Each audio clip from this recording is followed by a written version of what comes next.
E muito bem-vindos a mais um programa francamente, diretamente dos estúdios da Move 8 Produções. Quem pilota aqui as câmeras e o áudio é a Julinha. Júlia, obrigado mais uma vez por essa. Ó, tô abrindo o programa com seu nome, porque às vezes chega no final, né? A gente já tá saindo correndo pra ir no banheiro pra xixi, entendeu? E a gente esquece de dar o quê? Os créditos. A mulher incrível que trabalha aqui nos bastidores da Move 8 para fazer esse programa acontecer e levar para você papos incríveis, e hoje não será diferente.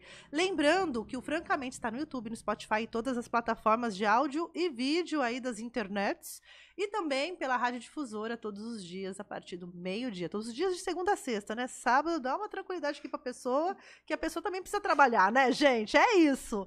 Gente, hoje o papo vai ser brabo, brabíssimo. A gente aqui sempre traz muitas pautas ligadas aí, pautas com recorte feminista, as PLPs vêm aqui, a Sami Fortes acabou de vir aqui para falar do CAIS pra gente, do trabalho com as pessoas trans, e a gente sempre traz umas coisas aqui um pouco espinhosas, mas que precisam ser conversadas. E a arte também é um lugar da gente fazer uns apontamentos, né? A arte é um lugar político onde a gente também pode ter uns diálogos que às vezes não cabem naquela manchete do jornal sensacionalista que você lê, não é mesmo? Seguinte, estou com ela, Amanda, que está no projeto Casa Limpa, Marido Sujo. Isso mesmo. Bem-vinda. Muito obrigada, Ai, Tainá. que bom ter você prazer. aqui. Prazer é meu, imenso, de estar aqui com você. Que legal. Menina, a Malu me mandou aqui a pauta, né? E aí, eu até estava conversando com a Júlia antes da gente começar, e é um assunto que é espinhoso e sempre passa despercebido para o público em geral. Quando você fala dos assédios, as violências contra a mulher, a gente só passa a enxergar quando é a violência física, Total. sendo que a gente tem outras Inúmeras. violências, patrimonial, psicológica, né? Hoje a gente fica mais atenta a isso e consegue até olhar para nossa vida e falar: já passei por isso. Que loucura, né? Total. Mas tem esse lado também da mulher que não sofre uma violência direta, mas também passa por violência. Exato. Eu quero que você explique isso. Como começa esse projeto? Maravilha. Esse projeto, ele é baseado num romance chamado Mônica Vai Jantar, de um autor soteropolitano chamado Davi Boaventura. O livro é a tese de mestrado dele, então ele levou 5 anos escrevendo. É um livro assim que tem muitas características únicas nele, e uma delas, além do tema muito difícil, né, sobre o qual a gente vai falar, é um livro escrito em fluxo de consciência. Então ele não tem pontuação, ele não tem vírgula, ele não tem capítulo, ele não tem parágrafo. Ele é feito de um respiro só, do início ao fim. Uau. O que torna tudo um tanto quanto mais aflitivo, íntimo e aflitivo. Né? Exatamente. Esse fluxo de consciência acontece com a personagem Mônica, né, que é a protagonista. Numa sexta-feira à noite, ela sai do trabalho, chega em casa, e num dia super importante para ela, assim, do ano dela, é um dia de jantar na empresa, assim, aquele jantar do ano, né, assim, o balanço das coisas. E ela encontra o marido, o namorado, com quem ela divide a casa, completamente ensanguentado, espancado, sujo, rasgado no sofá. E ele conta para ela que ele foi pego se masturbando dentro de um ônibus. E a população, muito revoltada, arranca ele de dentro do ônibus e espanca ele. E ele sai numa fuga ali, enlouquecida, até chegar em casa, e essa mulher se dá de frente com essa nova realidade. O livro acompanha as 2h30 depois que ela recebe essa notícia. Então, o livro já começa imediatamente no seu ápice, assim, né? Na sua crise. Sim. Então, isso justifica o fluxo de consciência dele, né? Assim, é uma mulher que está dentro da sua própria cabeça, questionando absolutamente tudo sobre a sua vida, né? Sobre esse homem com quem ela dividia a vida até agora, com tudo que ela conhecia como segurança, como estabilidade, como casa, desmorona, avassaladoramente, assim, destruído, de repente, por uma notícia assim.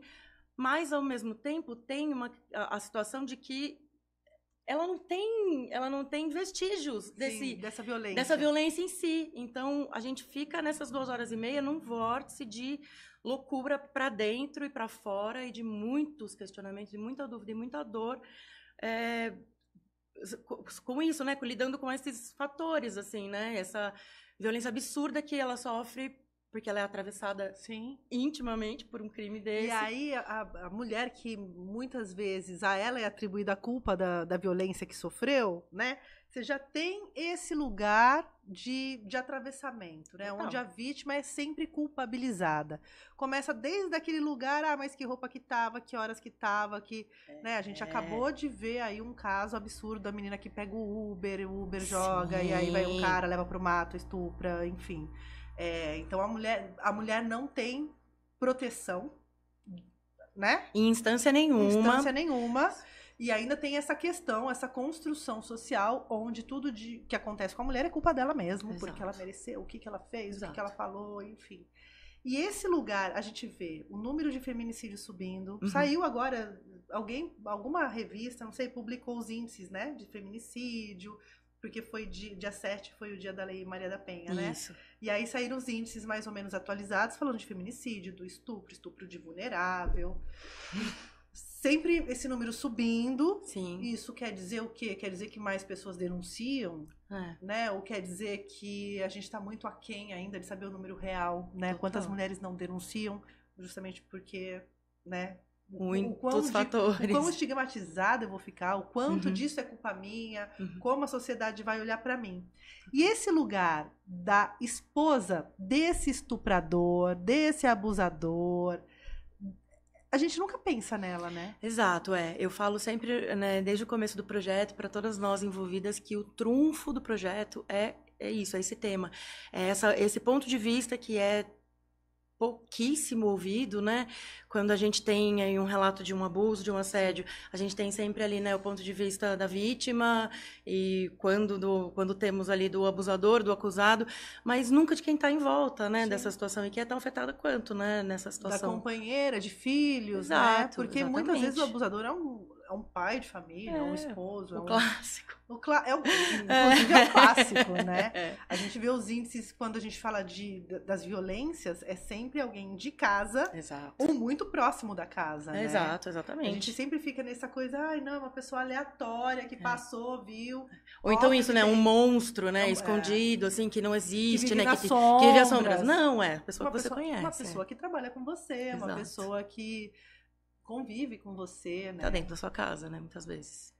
E assim, dentro desse... Como começa tem esse livro, né? Desse ponto de partida. Sim. Imagino que tenha também essa inquietude dentro das mulheres envolvidas no projeto.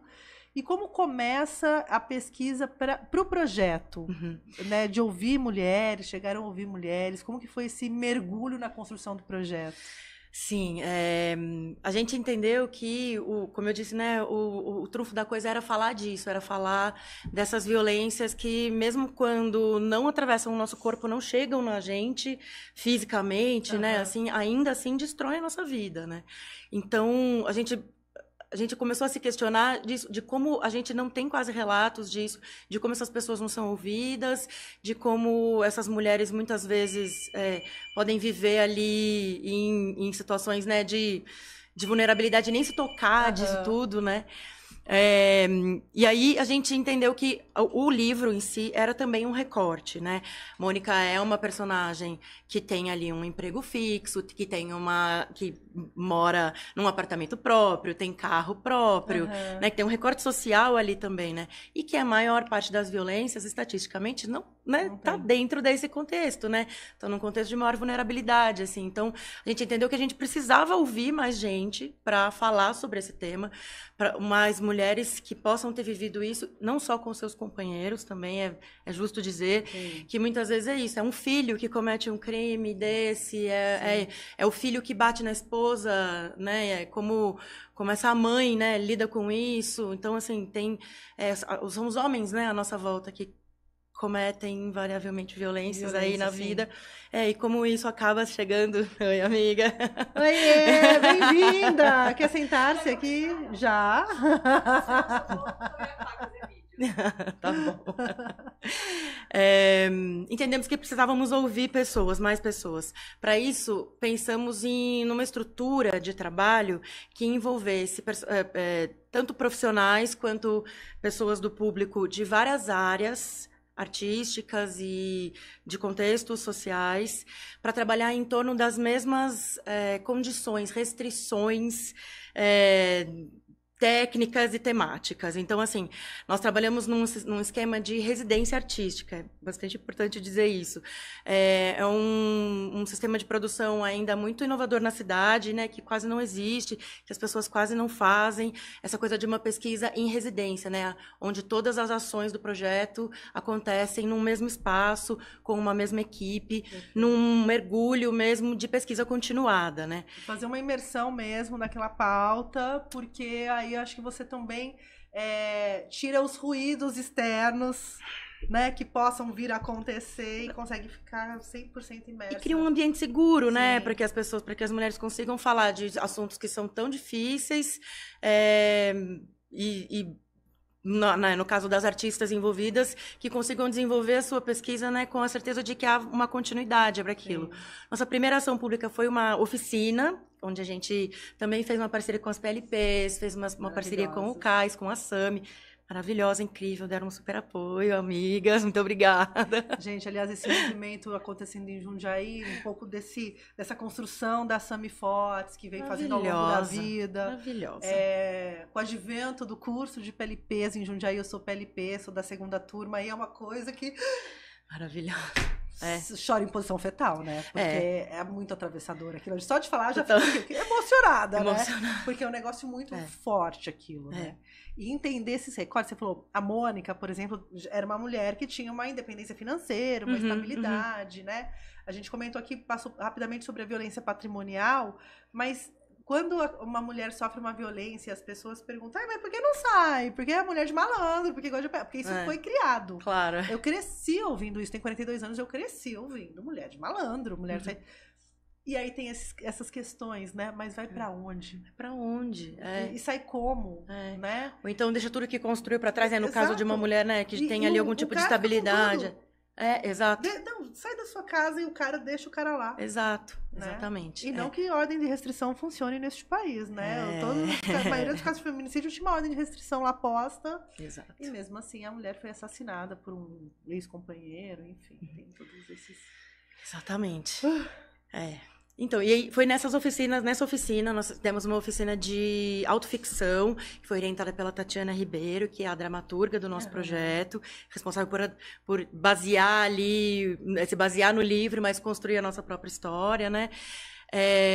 E nessa oficina nós recebemos tanto artistas quanto mulheres do público que trouxeram suas histórias e aprenderam a colocar um pouco de si ali, um pouco da sua biografia, suas questões, com técnicas mesmo de escrita, né? De ficção, de dramaturgia, tudo mais.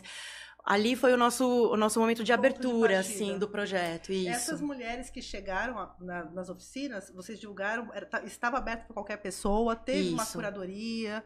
Como foi? Não, foi totalmente aberto as inscrições. Nós fizemos 2 módulos de oficina, um em que as mulheres podiam se inscrever só para escrever e outras que elas podiam fazer vivências teatrais. Então a gente jogava o mesmo tema para as duas modalidades ali de inscritas e a gente improvisava, fazia cenas, alguns jogos ali teatrais mesmo, assim, com a galera que estava inscrita para fazer teatro e o pessoal que estava ali só para escrever pegava aquele material, juntava com suas coisas ali, com as suas histórias, o que ele tinha para falar. E nós geramos ali 10 textos no final de tudo. Fizemos uma leitura aberta na Pinacoteca, foi uma delícia. As meninas que participaram, majoritariamente meninas? Sim, mulheres, só mulheres, sim. Elas tinham alguma experiência antes, tanto na área de escrita quanto no teatro? Era um pré-requisito, assim? Não. Já ter escrito um conto? Não, algumas. Uma prática... Algumas tinham. A Tati Marcondes, inclusive, né? Escritora aqui da cidade, maravilhosa também, e estava conosco. E a gente tinha uma das meninas que tinha, assim, 19 anos, sabe? Super jovem. Então, nós tivemos um recorte grande de histórias, assim. Não é maravilhoso ver as meninas de hoje em dia com um maravilhoso. repertório de fala que eu adquiri depois dos 35. Exato, exatamente. Porque, assim, hoje existe palavras para dar nome às coisas. Exato. Na minha época não tinha. Isso faz toda a diferença, né? Para comunicação, para criação de repertório, né? juntos, né? E até de olhar para uma geração anterior a nossas mães, nossas avós, e entender o quanto faltou repertório para elas entenderem também as violências que elas sofriam na época delas, né?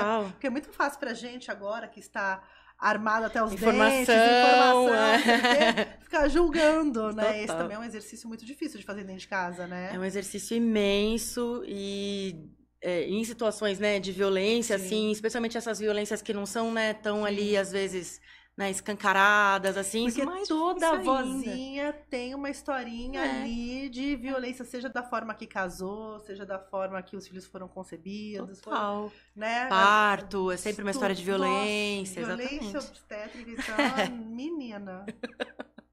Tivemos essa pauta aqui, foi muito sofrido. Foi muito sofrido. Ela chegou grávida de gêmeos sem nenhum filho no colo. Meu Deus do céu. Assim, choramos horrores, porque isso vai atravessando, né? Essas histórias vão nos atravessando e a gente vai entendendo. Eu, que não pretendo ser mãe, sentir a dor como se fosse minha, assim. Né?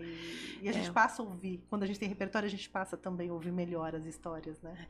É uma experiência de todas nós, né? Assim, independente de qual seja a violência, é uma experiência de todas nós. A gente se conecta imediatamente, né? Nesses lugares. Nas oficinas mesmo, teve um relato de uma das meninas que disse assim, eu tenho um grupo de WhatsApp, assim, que tem, tipo, 70 meninas, que a gente marca, tipo, de treinar juntas, fazer exercício físico, tem uma coisa, assim, de amiga das amigas das amigas.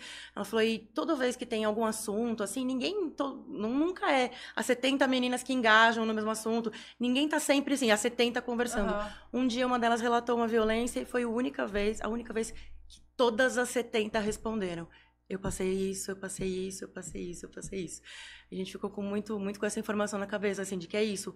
É onde a gente se conecta, todas nós. Sim. Inevitavelmente. Eu acho que é o que nós temos em comum enquanto mulher, independente de religião, de classe, de cor, tudo, né? Total. E os recortes são muito importantes de fazer, né? Porque as mulheres brancas lutam por um direito, as mulheres de classe A e B... E é completamente diferente das mulheres periféricas. Totalmente. Completamente diferente das mulheres pretas. Totalmente. E lutas completamente diferentes de mulheres trans. Totalmente. É tão plural, né? E assim, mas a violência é comum a todas. Tá lá, exatamente. Tá lá. Não há o que proteja a mulher da violência. Em qualquer classe, em qualquer religião, não tem. É real. Depois dessa experiência na Pinacoteca, fizeram essa leitura... Qual foi o passo seguinte? O passo seguinte foi... Todo mundo pra terapia, dar uma organizada no sentimento. É tipo isso. Nós temos... assim, temos noção hoje, né, assim, do tamanho dessas, né, das histórias que passaram por nós, porque nós estamos agora já no finalzinho da primeira parte do processo, que nós filmamos a peça filme, que é o primeiro produto artístico, né, do projeto. Amanhã a gente começa. Uau. Então, nós estamos, né, agora nesse momento de concretização, assim. Mas o segundo passo do processo foi se fechar na sala de ensaio, né, com todo o material que a gente tinha recolhido ali, tanto na própria oficina, quanto no momento ali de experimentos nossos, né, de a gente trazer também as nossas histórias, nós as envolvidas, né, esse momento de equipe, assim. Então a gente se fechou na sala de ensaio para finalmente escrever a nossa versão dessa história, né, como usar todo esse material que a gente recolheu. Explica pra galera, uma peça filme. A peça filme é um híbrido aí que surgiu da pandemia, né? Que já tem muita gente que experimenta com teatro e com vídeo, né, há muitos anos, mas esse material mais pensado, que fica ali no limite do audiovisual e da experiência teatral, é um produto da pandemia, né?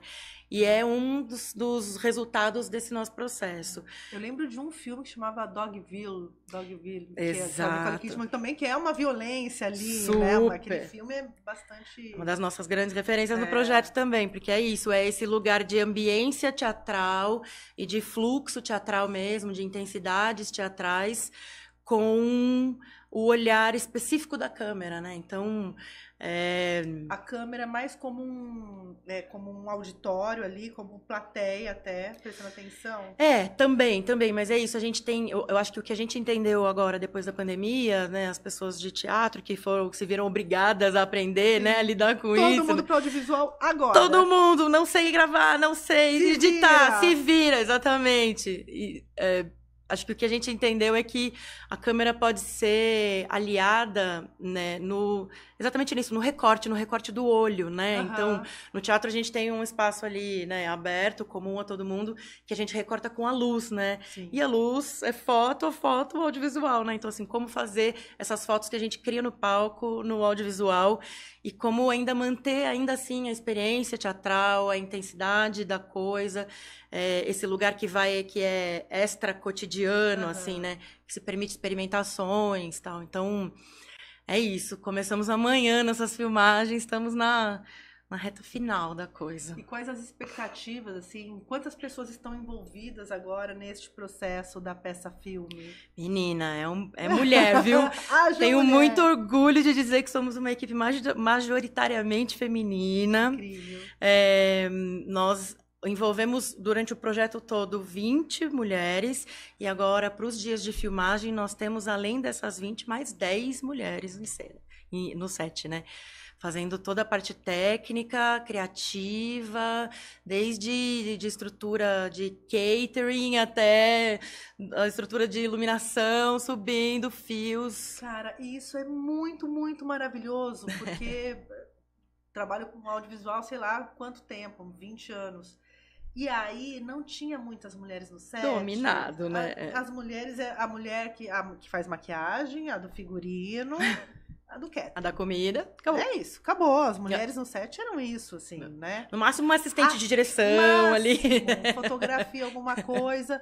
Mas assim, não tinha, em especial aqui em Jundiaí, né? Total. E eu tô vendo agora também, né, nos últimos anos, acho que eu lembro muito dos coletivos e da importância dos coletivos acontecerem aqui em Jundiaí, aquela geração que movimentou muita coisa e muitas mulheres tomaram protagonismo para contar suas histórias, né? De mulheres diretoras, porque é sempre um homem contando a história de uma mulher. É sempre um homem falando uma mulher, sabe assim? Sim. Então, assim, chegou a hora das mulheres contarem e protagonizarem suas histórias, né? Exato. Porque, em especial no cinema, a mulher sempre teve um papel de diva, sabe?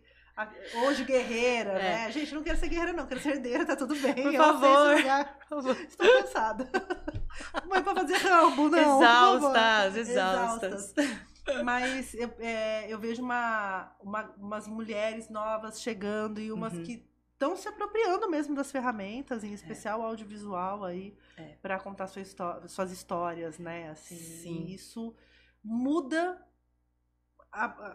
Tudo, muda a sociedade, muda a cultura, não é só a cultura. É o ambiente muda, de trabalho, é a dignidade com que se fala dessas coisas, é a segurança do espaço de trabalho, de que você vai ser ouvida, né, de que vai ser respeitada. É um ambiente seguro, né? De fato, muda tudo mesmo, muda tudo. Sim. Tem sido maravilhoso. Eu lembro que uma vez as meninas fizeram uma virada feminista aqui, né, na Thier e tal. E aí... Eu sempre me questionei, e aí era uma pauta que eu sempre trazia para cá, por que eventos, uma virada feminista ou algum evento que tenha no line mais mulheres, né, no line-up ali, um festival com mais mulheres do que homens, vira um festival para o público feminino especificamente. Enquanto um festival que tem um monte de homem no line é um festival para todo mundo. O que acontece com esse recorte de público, assim... Cara, a gente tem sentido muito isso, assim, o nosso contato com o público até agora, né, o nosso Instagram, por exemplo, né, a gente tem sentido muito isso no Instagram. A maioria esmagadora dos nossos seguidores são mulheres, das pessoas que interagem são mulheres, as interações que nós tivemos com homens, até agora em especial no projeto, foram peculiares no mínimo, assim. Nem todo homem, tá? Mas sempre um homem. É sempre um homem. Ai, gente, nem todo homem pra mim é uma... Pra você ter uma ideia, a gente tem um hater. Sucesso, gente, ter hater é sinal. Pode odiar esse programa, inclusive, bem-vindo, venha dar dislike nesse programa.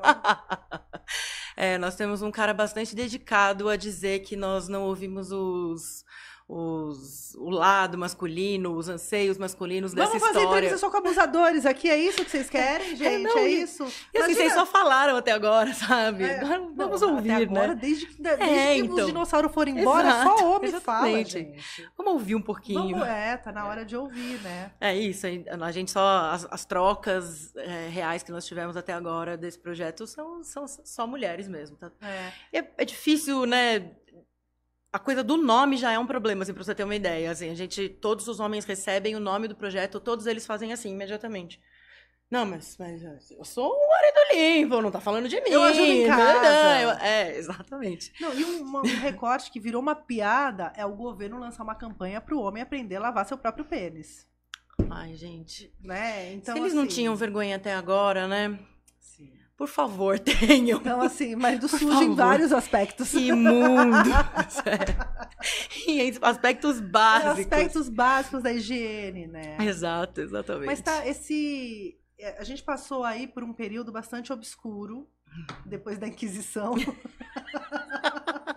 Mas bastante nos últimos anos. Recente agora, né? Uhum, sei. E assim, recuperar esse tempo que a gente andou para trás vai levar alguns anos, né? Dos avanços que as mulheres tiveram, né? A gente vê agora, em outros lugares do mundo também, a extrema-direita pautando a sociedade novamente, né? E aí, esse lugar do hater... Qual que é a expectativa para vocês? Como que vocês vão fazer? Vão lançar peça-filme onde, como? Como que vai ser esse processo? Acho que, assim, cabe dizer que esse é um projeto que envolve muitas linguagens, assim, né? Então, assim, nós temos o resultado dele, primeiro, é uma peça-filme, que é essa versão audiovisual, né? De uma peça de teatro que nós estamos montando, né? Então, nós montamos a peça. Essa versão audiovisual vai acontecer agora, que estreia em outubro, na Pinacoteca de Jundiaí. As exibições vão acontecer lá dentro. E o nosso cenário é uma instalação expositiva. Então, nós ocupamos a Pinacoteca tanto com a instalação e ativamos essa instalação exibindo o filme lá dentro dela, né? Uhum. Então, o público tem acesso durante a semana ao nosso cenário, à instalação, a todas as informações que a gente adiciona nele. Então, as pessoas podem visitar e tudo mais, e depois assistem o filme, né? Então... Quanto tempo de peça-filme? Quanto tempo de história? Nós vamos filmar amanhã, começar amanhã, né? Me dá uma média. 5 horas não dá conta de falar tudo que precisamos. Não, mais ou menos uma hora de história. Nós temos uma hora de trajetória. E aí, quanto tempo fica na Pinacoteca? Tudo bem, vai lançar em outubro, nós vamos voltar aqui, né, gente? Porque vamos, não sou obrigada a passar por isso depois do lançamento e não ter notícias. Você é nossa convidada de honra para essa estreia. Estarei lá. Nós ficamos 2 semanas na Pinacoteca. A gente faz 2 exibições presenciais lá e no final de semana sequente a gente faz 2 exibições online. Então, são 2 presenciais e 4 exibições online. Nessas 2 semanas a exposição fica aberta, né? Então, o público tem acesso à visitação livre. E é isso, as duas exibições vão ser gratuitas lá na Pinacoteca. E pra gente encerrar esse ciclo aí com chave de ouro. Não vai encerrar nada, não. Depois tem que rodar a cidadezinha. Não, é encerrar aqui, Pinacoteca. As pessoas já querem levar esse filme e peça aí pras outras cidades. Nossa, por favor, é tudo que a gente quer. Nessas discussões, né? Porque... para além de ser um tema muito delicado, é um tema muito necessário, né? E as coisas, a gente só começa a enxergar as coisas a partir do momento que elas são conversadas e faladas de maneira aberta, de maneira honesta, né? Porque também você pode converter qualquer discurso em qualquer coisa, no estalar de dedos, né? Está disposto a aprender, né? A ouvir. Todas as mulheres que nós recebemos no processo, nós deixamos, né, nós artistas envolvidas, deixamos sempre muito claro que nós estávamos ali como num papel de facilitadoras, né? Do diálogo apenas, né? Que a gente não tinha nada, né, a ensinar ali para ninguém, né? Muito pelo contrário. O que a gente estava querendo era ouvir essas histórias, né? Trazer as pessoas para perto para poder falar disso da forma mais honesta possível, Sim. né? E mais Mesmo humana, porque né? é Possível. difícil, né, ensinar como alguém deve sentir a dor dela, Por né? favor, né? Por favor, a gente sabe A bem, gente né? sabe Quando bem, fazem isso conosco, não né? precisa me ensinar a sentir minha dor, eu sei que eu tô sentindo, É. né? A gente demora um tempo para elaborar também as dores, né? E eu acho que esse processo depois de contato direto com o público vai atravessar mais um tanto de gente, né? 100%, 100%, totalmente, é isso. A gente tá muito tá muito orgulhosos assim do trajeto que a gente fez até agora, porque todo mundo que passou pelo processo até agora de alguma forma manifestou algum tipo de transformação, assim, sabe? Que seja mesmo a possibilidade de falar, que seja a possibilidade de transformar a história numa obra de arte ali, né? Sim. Num texto, e entender que aquilo também é uma forma de poder, né? De transformar a própria narrativa, né? Colocar os próprios símbolos, as próprias coisas, ressignificar as próprias histórias, né? Então, tem sido incrível entender como... quais são as formas, né, que a gente pode falar disso também e gerar coisas, gerar vida, né? Sim, Gerar a vida sim. da coisa, assim, É, porque da sombra. eu acho, eu sempre penso que a arte é um excelente catalisador, Total. né, de qualquer sentimento que você tenha, desde uma alegria até uma dor profunda, um luto, uma tristeza, uma violência. Eu acho que no caminho da arte se consegue transmutar e transformar aquilo numa luta, seja uma luta que é sua ou uma luta que já está compartilhada com outras pessoas que tomaram para si aquilo, né? É tipo cantar uma música alto para você ouvir aquela música, você canta alto para você mesmo ouvir, né? Exatamente. Então eu acho que a arte ela tem esse poder, né, de transmutar tudo, né, e conectar pessoas, né?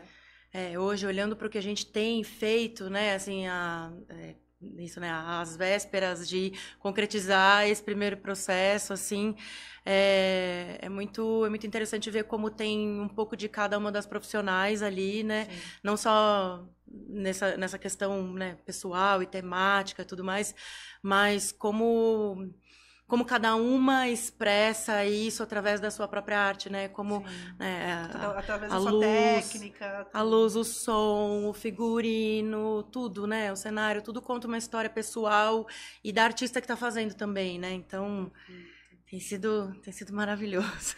Me diz uma coisa, um projeto desse, porque assim, a gente vive de arte. Tentamos, né? Tentamos, pelo menos, sobrevivemos apesar da arte. E a gente sabe que os caminhos da cultura nem sempre são fáceis. As leis de fomento estão aí, eu sou super defensora das leis de fomento, assim como sou defensora das atualizações também das leis de fomento. Acabou de sair os resultados do PROAC editais aí, que atende só 4%, né, do pleito cultural, enfim. Sim. Como que foi o financiamento desse projeto? PROAC do ano passado, né? PROAC Maravilhoso. de montagem. É o meu primeiro projeto, assim, autoral, que eu escrevo e invisto num edital, então passei esse tempo de pandemia aí tentando aprender também foi um pouco. Foi do ano passado? Isso. Que foi um dos mais concorridos da história desta São Paulo. Foi brabo mesmo. Foi Nossa muito brabo. Senhora. Foi muito brabo. Assim. Foi. O ano passado foi... Acho que é porque tava muitos artistas na ânsia de voltar a trabalhar, precisando voltar a trabalhar, né? Um monte de coisa represada aí por esses 2 anos que a gente quase não existiu. E é reflexo da pandemia também, né? Muita gente, eu mesma, eu incluída, não sabia lidar, né, com o edital, não tinha essa coisa da produção cultural, né, de entender. Eu posso falar por muitos dos colegas de teatro, assim, que é isso, a maior parte de atores e tudo mais teve que aprender a se autoproduzir também nesse movimento, né, de filmar, editar e tudo mais, entender como é que funciona ali a subsistência da coisa, porque é isso, né? A boa e velha máxima, fomos os primeiros a parar e os últimos a voltar, sim, né? Sim. Então todo mundo teve que aprender de alguma forma. Eu acho que a Aldir Blanc, ela veio num lugar muito especial para além daquela assistência para o artista, mas também de fazer artistas que nunca tiveram contato com o edital, ou que sempre achou uma coisa tão longe, tão distante, mesmo porque demonizam as leis de incentivo, né? Total. Então, eu acho que o artista, pela primeira vez, teve a possibilidade de ter um contato mais honesto, né? Assim, de colocar uma Aldir Blanc ali e tal, o que é seu projeto, porque é uma receita de bolo. É uma receita de bolo que, dependendo do que tá cada vez mais difícil, Sim, né? Porque... É um bolo que às vezes não cresce, gente. Dá uma soladinha ali no forno. Mas assim, é que é bem... O que pede é bem específico. Aí o recheio, o conteúdo, cada artista vai ter que lutar. Vai do seu repertório. Vai do seu repertório, de escrever um bom projeto. Claro. Mas justificativo, objetivo, orçamento, contrapartida. Tô falando no geralzão dele, o básico dele, né? E depois, assim, a luta, a guerrilha, depois é lá com os pareceristas, Exato. né? Mas eu repito aqui a importância dos artistas tomarem para si as ferramentas de fomento. Importantíssimo. Né? Eu falo porque é um dinheiro nosso, né? É um dinheiro nosso. É um dinheiro nosso. E assim, o agro tem investimento do governo, e né? Não é pouco. Porque assim, o socialismo é só para rico, né? Todo mundo tem um dinheirinho do BNDES ali, gente. Todo mundo tem investimento. A indústria tem investimento do governo, o agro tem investimento do governo, a indústria automobilística, todas. E o investimento do governo no Brasil é 0,47% do orçamento. Nada. Nada. E é 3,17% do PIB. Então, Exato. assim, geramos mais emprego na cultura do que a indústria automobilística. Exato. Que recebe mais orçamento. Exato. Se tirar o dinheirinho do governo, que nem as pessoas falam, no estado mínimo, o que vai sobrar? Não vai sobrar agro, não vai sobrar carro, entendeu? Não vai sobrar nada. Né? Mas os artistas vão sobreviver. Exatamente, vai sobrar nós. Vai sobrar nós trabalhando, né? Eu pego no pé, Amanda, porque eu acho importante que a gente se aproprie das ferramentas de fomento, porque é um direito. É um direito à cultura, o direito ao acesso, o direito à democratização, né? Porque quantas peças a gente não tem acesso por conta de grana? E especialmente pra gente do interior, onde o investimento é menor ainda, né? O campo é menor ainda, né? O campo de ação, de trabalho ali é menor ainda, é mais, né, nichado ainda. Então, é isso, é a forma em que a gente consegue... isso, né, que permite a gente um tipo de pesquisa que a falta de dinheiro não permite. Acho uma bobagem, um romantismo, sabe, de que né, artista vive ali de um, sei lá, de um ideal, de alguma coisa assim, que né, é um pensamento datado, né, velho. Eu acho que se você é herdeiro e quer ser artista e viver ali né, beleza, não seja, né? Mas assim, a gente tem que entender que a cultura gera produtos e gera emprego e renda. Exato. Né? Que eu acho que essa discussão a gente tem cada vez mais fortalecer, porque atrás de uma peça filme, tem 20 pessoas envolvidas, mas juntou mais 10. 20 mulheres, da maior parte delas autônomas, né, que tem zero estabilidade financeira, muitas vezes, e é isso, um projeto como esse permite que... talvez não as 20, mas que muitas de nós estejamos empregadas o ano inteiro, quase, né? Então, é isso. Nós estamos em processo desde março e vamos até outubro, no mínimo, né? Então, assim... E quem vê a coisa acontecendo, pensa, né? Aconteceu assim, ó, brotou do chão, tá tudo pronto. Nasceu, elas acordaram assim. Nasceram prontas para o estrelato. E não imaginam o processo, né? Todo esse processo, que é uma pré-produção, uma produção. Exato, imagina, nesses meses nós levantamos uma dramaturgia inteira, uma exposição inteira, uma peça de teatro inteira, e vamos fazer um filme agora, em 4 dias. Vamos fazer um filme. Todas as linguagens envolvidas. Ao mesmo tempo. Ao mesmo tempo, uma insanidade. Menina, tem sido uma insanidade. Mas é isso, tem sido incrível também ver essa coisa de como as margens das profissões ali, das áreas, se misturaram muito mesmo, como né, as profissionais do audiovisual, que né, você sabe mais que ninguém, o audiovisual é um campo que está acostumado a trabalhar com dinheiro, né? Você precisa de dinheiro. Sim. Equipamento, né? É uma coisa cara e tudo mais. E nós, no teatro, você der pra gente um pedacinho de TNT e um caixote de feira, a gente faz uma peça, sabe? Faz. Assim, faz um monólogo de fazer o quê? Shakespeare chorar. Exatamente.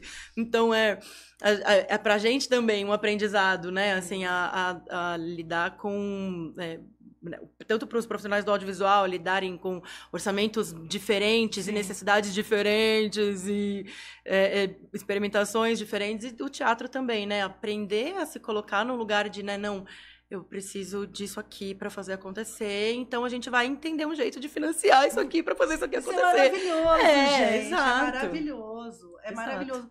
E assim, o audiovisual agora vai receber um outro investimento que é da Paulo Gustavo. Investimento grande. Né? Porque o dinheiro é do fundo do audiovisual. E assim, eu espero realmente que o audiovisual dê principalmente do interior paulista, curtas-metragens, experimentações. Eu espero que abra ali uma possibilidade de novos trabalhos, de coisas acontecendo. É verdade. Chega de Globofilme, gente. Chega! Contrata outras coisas, Globofilme. Não aguento mais ver o Rassum. Pode contratar a gente, né? Contrata a gente, Globofilme. Mas a gente quer fazer o nosso também, né? Tá rolando agora uma mostra de cinema brasileiro, né? E quanta coisa legal tem sido feita no cinema nacional e quanta diversidade de pauta, de conversa, de sotaques. De tudo, né? De iluminação. E aí você vai lá nas... Ficha técnica, né? Vai lá, um monte de mulher envolvida para além das atrizes. Eu falo, gente, é isso, Brasil. É isso, esse é o Brasil que eu quero. Esse é o Brasil que eu quero, né? Um Brasil diverso como de fato ele é, né? Né, que reflita a realidade dele, né, pelo menos. Dentro desse projeto todo de vocês, como é lidar com o homem? Na vida, você tá dizendo, né? Não, porque assim, quando a gente passa por esses processos transformadores, a gente vai se relacionar no nosso dia a dia e aí quebra um vidro, né? Quebra um vidrozinho ali. Quebra um vidro. Porque a mulher também tem sempre que ter o papel de calma e educadora. A gente tem que ser educadora do homem, coitado, menino. Tá há 40 anos, tá começando Menino. Não sabe o que faz, não sabe o que tá fazendo. Faz. E aí fica esse papel papel da mulher de educadora. Da mulher educadora, Essa, assim, falando especificamente do projeto, essa é uma preocupação nossa em não ser didática em nenhum momento e... quando eu falo do hater, né, eu falo que o que ele nos cobra é que nós tenhamos uma voz masculina, um ponto de vista masculino na coisa. Ai, judiação. E assim, pra gente é cada vez mais sintomático, né? Especialmente, né? De novo, falando do projeto, é muito sintomático como os caras reagem ao projeto, como os caras reagem como eu disse, ao próprio nome, né? A peça nem existe ainda e tem gente que já odeia, sabe? Assim, tem gente que já critica. Então, a gente tem entendido cada vez mais como sintoma, né? Da coisa toda. Agora, assim, na vida, menina... na vida, eu acho que... especialmente para além da preguiça, né, tem a coisa de uma guarda, né, que se levanta na gente inevitavelmente. Sim. Muito cansativo, né? Assim, acho que para mim pelo menos é muito menos dá muito menos trabalho não lidar do que, sei lá, de esperar a próxima violência, né? Esperar a próxima agressão, as microagressões e tudo mais. Cada vez mais difícil ouvir a pessoa sabendo o que ela tá dizendo ali por trás, né? Então... Não, eu pergunto justamente por isso, né? Porque isso afeta as nossas relações do dia a dia e não tem maneira, às vezes, com os nossos irmãos, pais, cônjuge, enfim, com as pessoas, né? Pessoas de trabalho, com cobrador de ônibus, com as pessoas, né? Porque a gente fica mais atenta... As violências que a gente sofre tá sempre na defensiva, né? E assim, sejamos justas, sei lá, né, de alguma forma aí, mas a gente também fica mais atenta ao como eles também pouco têm consciência, né, assim, do que a que são submetidos, né, do reafirmar-se macho, homem o tempo todo, né, e como isso também é o que gera muitas das violências que a gente sofre. A reprodução, né, eterna, né? O ciclo eterno do e do quanto é sustentável para eles também, né? Assim, o quanto é isso, assim, quanto tem um monte de homem violento só porque não consegue sustentar, né? Essa cobrança social, sei lá o que aí, mas é é ruim para todo mundo, né? É ruim para todo mundo. É muito pior para nós, mas porque quando a gente conversa essas questões, eu sempre fico pensando, sempre tem que ter um papel educativo, explicar e sentar e fazer e desenhar para o homem, porque ele é um cristal inabalável. Então você não pode tratar um abusador como um abusador. Assim, e ainda mais dependendo da classe social da pessoa, que lugar na sociedade ele tá, né? Exato. Então, se é uma pessoa que mora na periferia, vai recolhido, acusado imediatamente. Tá preso. Agora, se é uma pessoa, um jogador de futebol, né? Alguém assim com dinheiro. E também o dinheiro embranquece muito as pessoas, né? Exato. O dinheiro traz esse lugar de proteção. É quase uma vítima, né? É quase uma... não falamos, né? Não falamos sobre esse problema aqui, né? Sim. Na nossa narrativa ali, né? Assim, na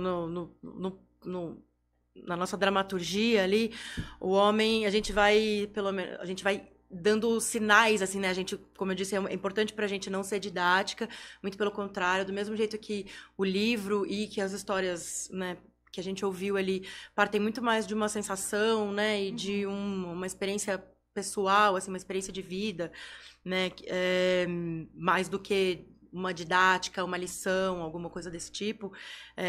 Então, assim, a gente entende que é cada vez mais eficaz na comunicação, que os nossos símbolos estejam postos ali de forma a serem sentidos mesmo, né? Assim, que a gente não deve nem didática, nem explicação, nem coerência a ninguém, né? Sim. Tipo, não tem como...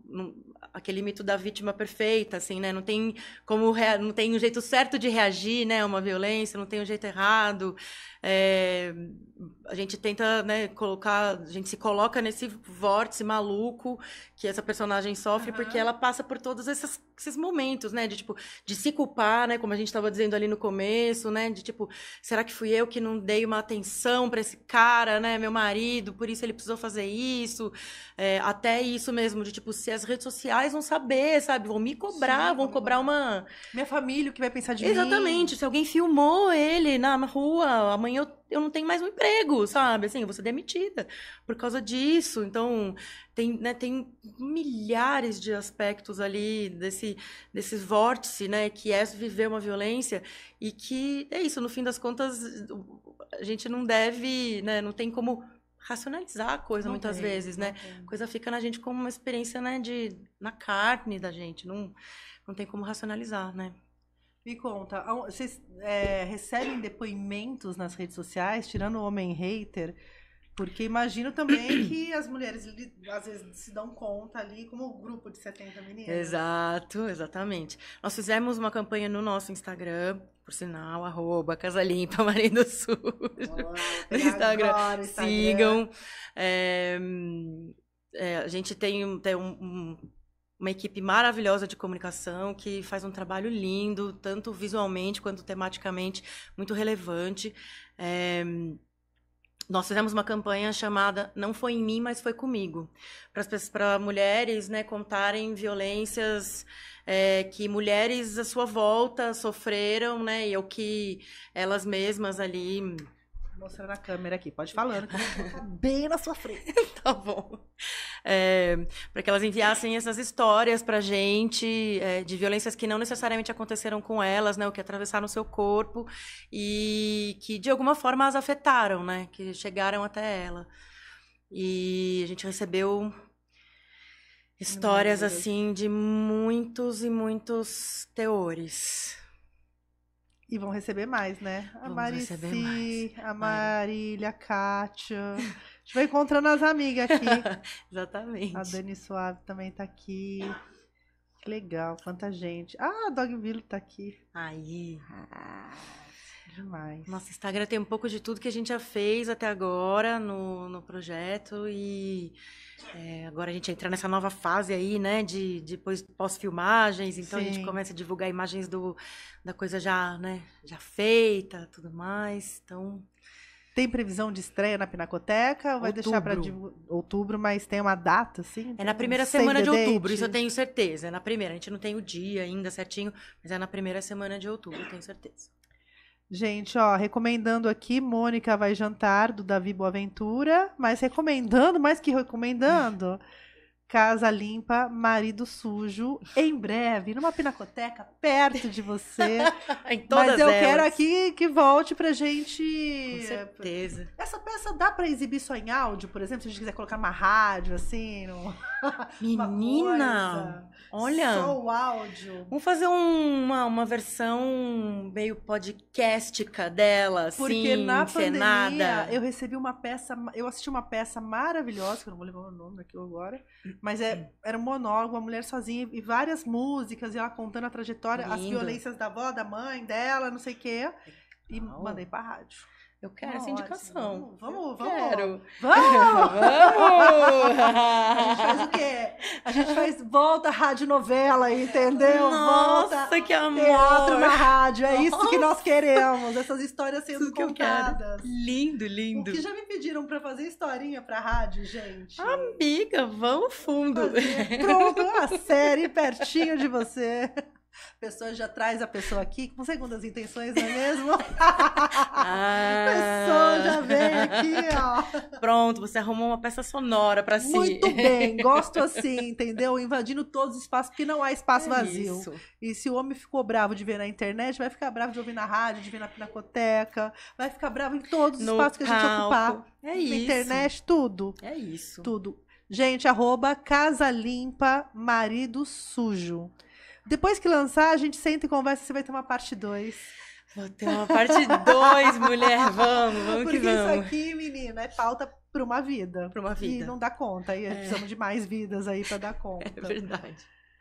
Casa Limpa Marido Sujo, em breve. Entra no Instagram, gente, começa a seguir. Onde dói uma violência que não foi no seu corpo? Aonde dói a sua violência? Aqui não foi no seu corpo. Aonde? Conta pra gente. Escreve aqui embaixo pra você que tá no YouTube, que você que tá na rádio, liga pro Soneca. Conta pra ele, não vai entender nada. Aí fala pra ele me passar o recado. Toma recados estranhos. Vai no YouTube, do Francamente, e conta pra gente. Aonde dói essa violência que não foi em você? Sim.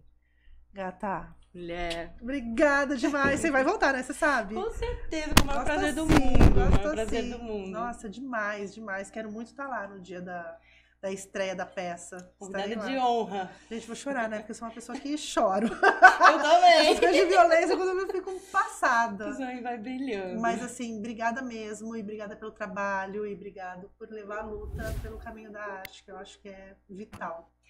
Obrigada a você, obrigada por esse espaço maravilhoso. Volte sempre, a casa é sua agora. Nossa, Vem uma né? vez, vem sempre, que é assim. Venho. A gente rouba os convidados pra gente, entendeu? Obrigada, Malu, obrigada. Obrigada mesmo. Mande pautas. Ela manda. Mande pautas. Julinha, obrigada. Galera, seguinte, Casa Limpa, Marido Sujo, @ vai lá acompanhar o trabalho das meninas. Acompanhe também o Francamente pelas redes sociais, também pela Rádio Difusora, todos os dias, ao meio-dia. Estamos no YouTube, estamos no Spotify, estamos no Instagram. Semana que vem, né, Juju? Gravaremos o especial Hacktown. Estaremos lá em Santa Rita do Sapucaí, gravando com milhares de pessoas, se a gente conseguir ter saúde para isso. Então, orem pela nossa alma, que estaremos lá trazendo muito conteúdo para Jundiaí, o mundo. Eu sei que tem gente de Portugal que assiste, também eu vejo lá vários países me assistindo. Vou começar a falar o que é inglês aqui também para vocês, tradutor simultâneo, é isso. Vou ficando por aqui, fiquem bem, bebam água e tchau! Francamente, com Tainã Franco.